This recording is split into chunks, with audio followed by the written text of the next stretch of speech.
सक्षम police times, news 112, सक्षम जनतेचा आवाज.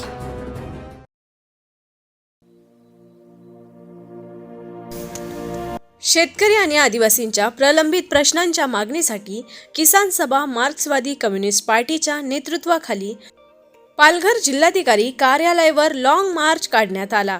या आंदोलनाच्या पार्श्वभूमीवर प्रशासनाने सुरक्षेसाठी 1,500 पोलीस कर्मचारी तैनात केले आहेत. या लॉंग मार्चमुळे मुंबई अहमदाबाद राष्ट्रीय महामार्गावरील वाहतुकीत मोठे बदल करण्यात आले आहेत. आज आणि उद्या 2 दिवस गुजरातकडून मुंबईकडे येणाऱ्या जड आणि अवजड वाहनांना प्रवेश बंदी करण्यात आली आहे. ही वाहने गुजरात महाराष्ट्र सीमेवरील अच्छाड आणि तलासरी येथे रोखून धरली जाणार आहेत.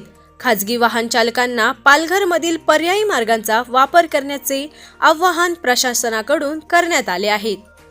पालघर जिल्ह्यातील विनाशकारी वाढवण प्रकल्प रद्द करण्यासाठी आणि जंगल आदिवासींसाठी असल्याच्या मागणीसाठी लॉंग मार्च काढण्यात आला. या लॉंग मार्चमध्ये किसान सभा आणि कम्युनिस्ट पक्षाचे ढवळे आमदार निकोले यांच्यासह पदाधिकारी कार्यकर्ते मोठ्या संख्येने उपस्थित होते.